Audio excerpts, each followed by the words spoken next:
Que empezando hoy esta lámina, nos encontramos aquí siguiendo con los dones del Espíritu Santo, ¿no? Y antes de iniciar los dones, pues recordamos allí algunos de ellos, ¿no? Algunos conceptos que ya hemos visto que nos vamos a tomar otra vez.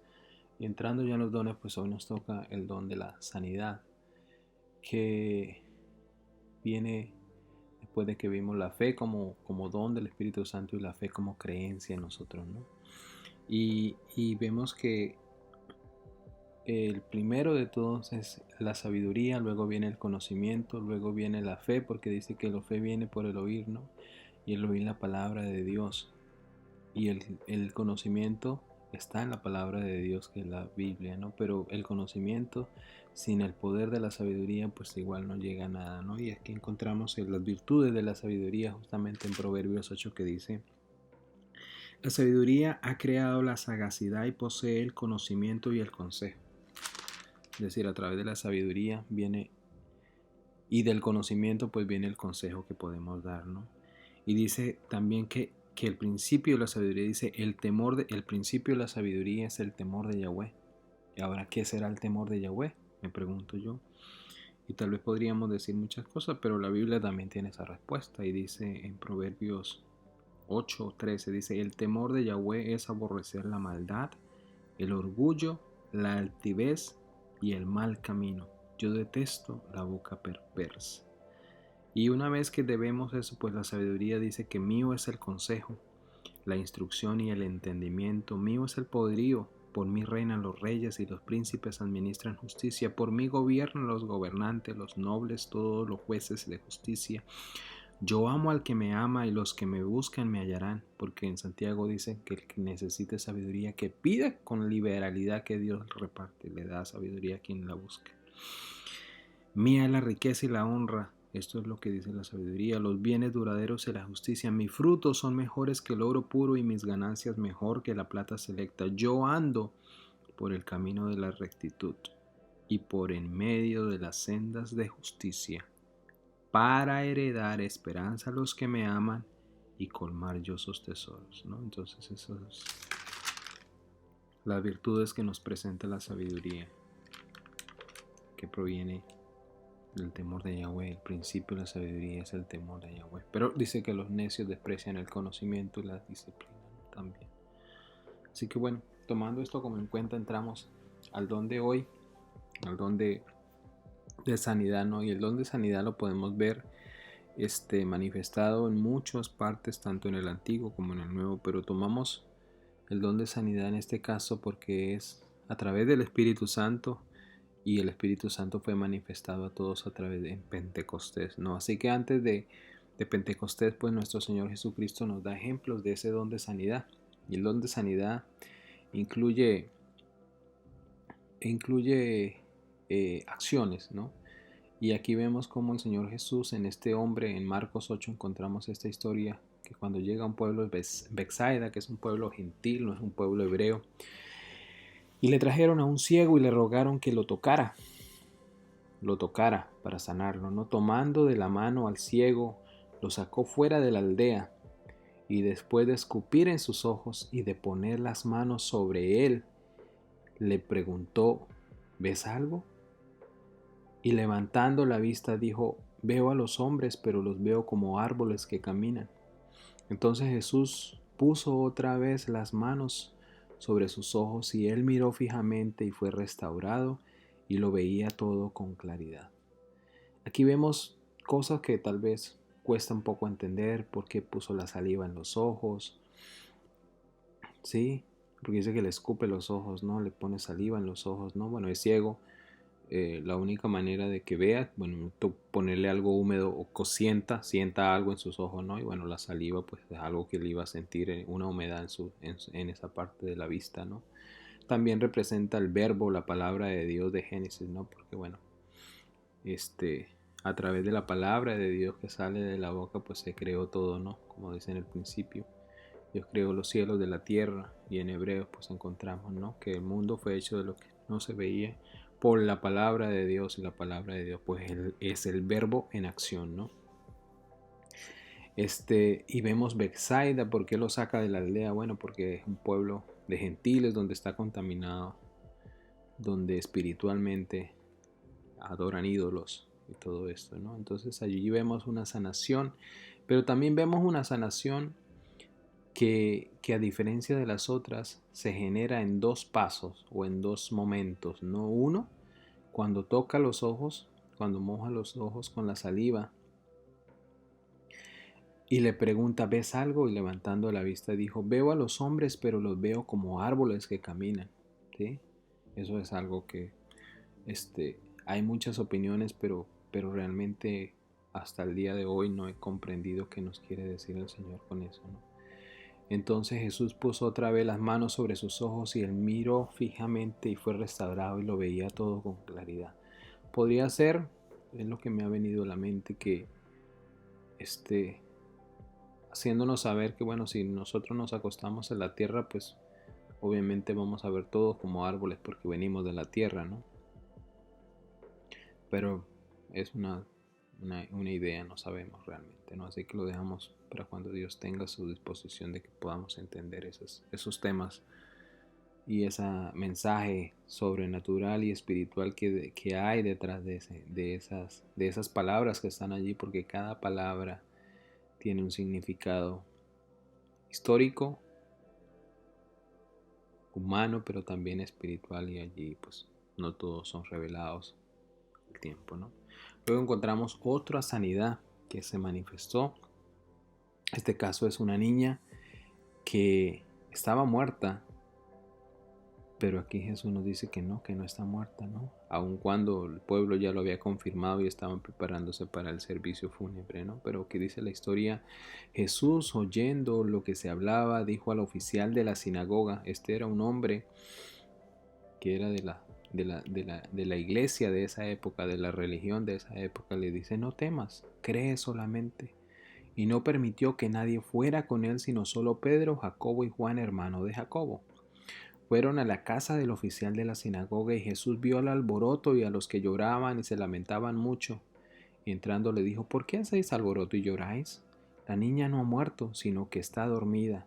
Y se burlaban de él, pero él echando fuera a todos, tomó consigo al padre y la madre de la niña y a los que estaban con él, es decir, Pedro, Jacobo y Juan, y entró donde estaba la niña. Allí vemos que ya estaba certificada su muerte y estaban en el lamento por la muerte de una niña, de paso, una niña de 12 años, si no me equivoco, dice allí. Pero él al decirles que no está muerta sino duerme, pues se burlan de él porque bueno, ya lo habían certificado que estaba muerta la niña, ¿no? Para ellos. Pero como él es el creador y tiene el poder de hacer las cosas que no son como si fueran, ¿verdad? Aquí encontramos eso, ¿no? Y entonces como eran incrédulos, lo sacó y se quedó solo con sus papás y con esos tres testigos, ¿no? Y tomando a la niña por la mano, hubo un contacto, igual que en el anterior, hubo un contacto. Le dijo, Talita cum, que traducido significa niña, a ti te digo, levántate. Algunos dicen que eso es arameo, Talita cum. Realmente no lo dice la palabra de Dios, pero lo deja en ese idioma y lo traduce. Podría ser una lengua angelical también, porque Jesús es el único que presenta todos los dones. Y allí vemos que hay un don que se llama diversas clases de lenguas, ¿no? Así que obviamente eso podría ser, ¿no? Al instante, no fue como el otro caso que hubo dos pasos, este fue al instante, la niña se levantó y comenzó a caminar, pues tenía 12 años y al momento se quedaron completamente atónitos, ¿no? Porque estaban ya el ritual de la muerte, porque ya habían certificado que estaba muerta, ¿no? Obviamente ellos por sus métodos en esa época. Pero quedaron sorprendidos de que realmente estaba dormida como Dios había dicho, como Jesús había dicho, ¿no? Entonces este es otro evento que nos puede dar muchas enseñanzas, ¿no? Realmente tiene muchísimas enseñanzas, pero lo enfocamos solo en el don de sanidad. Y podemos ver la manifestación de la fe como creencia de Jairo, porque solamente cree, le dijo Jesús, y obviamente él había visto cosas, y aún siendo de la sinagoga, pues ya no tenía a quien más acudir y acudió a Cristo para que sanara a su hija, ¿no? Que estaba enferma desde que nació, era enfermita.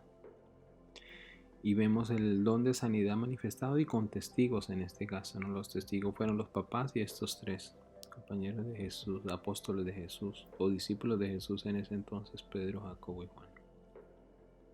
Luego tenemos otro milagro de sanidad que se produce en Pablo. Pablo era un judío que pertenecía al grupo religioso de la época, el cual al principio odiaba a Cristo, renegaba de Cristo y perseguía a los cristianos, ¿no? De hecho, en Filipenses vemos la confesión de él, que siempre estuvo la carga de que había llevado muchos hermanos en la fe a la cárcel para que los metieran presos y a otros los golpearan y eso siempre estaba en su conciencia. Entonces, en esta historia de Hechos vamos a verlo en el punto de vista de la sanidad enfocada en Ananías, que fue el que Dios usó para hacer la sanidad. Pero se puede leer este capítulo pensando en el mensaje que Dios tiene a través de las enseñanzas o de las instrucciones que da nuestro Señor Jesús. También lo podemos ver enfocado en la persona de Pablo, en Saulo antes de la conversión y Pablo después de la conversión. Pero este caso lo vamos a ver enfocado en la persona de Ananías, un discípulo. Dice, y había en Damasco cierto discípulo llamado Ananías. Y el Señor le dijo en una visión a Ananías, y él dijo, heme aquí, Señor. Y el Señor dijo, levántate y ve a la calle que se llama Derecha, y pregunta en la casa de Judas por un hombre de Tarso llamado Saulo, porque he aquí está orando. Eso es una clave, está orando. Y ha visto en una visión a un hombre llamado Ananías, que entra y pone las manos sobre él para que recobre la vista. Vemos la acción de Ananías, poner las manos sobre él. Pero Ananías respondió, Señor, he oído que mucho acerca de este hombre, cuánto mal ha hecho a tus santos en Jerusalén. Y aquí tiene autoridad de los principales sacerdotes para prender a todos los que invocan tu nombre.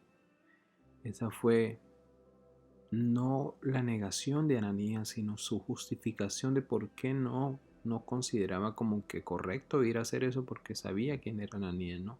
Y el Señor le responde, pero el Señor le dijo, ve, porque Él me es instrumento escogido, clave, para llevar mi nombre en presencia de los gentiles, de los reyes y de los hijos de Israel. Ese es el propósito de Pablo, una vez convertido, ¿no? Una vez habiendo sido convertido, ahí nos presenta el propósito de la vida de Pablo para el reino de los cielos, ¿no? Dice, porque Él me es instrumento escogido para llevar mi nombre en presencia de los gentiles, de los reyes y de los hijos de Israel, porque yo le mostraré cuánto debe padecer por mi nombre. Y Ananías fue y entró en la casa. A pesar que no quería, obedeció, ¿no? Fue y entró en la casa, y después de poner las manos sobre él, dijo, hermano Saulo, el Señor Jesús que te apareció en el camino por donde venías. Allí vemos una confirmación de los hechos para que cada uno supiera lo que lo que estaba haciendo era parte de la instrucción de nuestro Señor Jesús, ¿no? Por el camino por donde venías me he enviado para que recobres la vista y seas lleno del Espíritu Santo. Y aquí vemos la conversión, de este caso, de un israelita, porque todos los israelitas que no creen en Jesús es por esto. Al instante cayeron de sus ojos como unas escamas y recobró la vista y se levantó y fue bautizado. Por eso encontramos en Hebreos y en Romanos, ¿no? Y en Isaías también lo dice, y en Juan, sobre la ceguera espiritual que hay sobre ellos hasta el día de hoy, y que va a estar hasta que haya el arrebatamiento, va a estar allí, esa ceguera sobre ellos, que viendo no ven y oyendo no oyen, y por eso no aceptan el Mesías que ya vino, sino esperan todavía que venga el Mesías, y que bueno, va a venir para nosotros como segunda vez, para ellos va a ser la primera vez. Así que esta historia de los dones de sanidad que vemos aquí, de la aplicación del don de sanidad, pues hay una clave en todo y es la fe, ¿no? La fe como poder que hace que sane, pero la fe como creencia que activa la fe como poder. Y en todos encontramos la fe. En este caso, de Ananías, de Jairo que creyó y del ciego que había oído de Jesús, ¿verdad? O de la familia o los amigos del ciego, porque dicen que lo llevaron, le trajeron el ciego y le rogaron que lo tocara. Entonces vemos la fe de unos amigos que tenían compasión del ciego para que lo sanara. Vemos la fe de Jairo que cree cuando ya no tuvo más alternativas, buscó a Jesús y le pidió que sanara a su hija. Y vemos la fe de Dios como poder manifestado en Pablo a través de Ananías para que este hombre escogido por Dios para su propósito fuera restaurado de su mal camino. Entonces, pues es una amplificación de ese poder del Espíritu Santo manifestado en Ananías. Por eso decimos que es un don que necesita la combinación de las manos o de la acción y las palabras, y el poder de la palabra, las Sagradas Escrituras, para que se manifiesten al mismo tiempo. La fe como creencia y los testigos y el enfermo. Bueno, aquí hubo todo, ¿no? Hubo fe del enfermo, Pablo, porque había visto a Dios, no creyó. Hubo fe de los testigos, Jairo y su esposa, porque habían oído de Jesús, habían visto los milagros y tuvieron fe en él. Y pues Pedro, Juan y Jacob pues también no tenían fe. Y vemos la fe de los amigos que llevaron al ciego para que Dios lo sanara, ¿no? Entonces, gloria a Dios por esta enseñanza tan preciosa que nos da.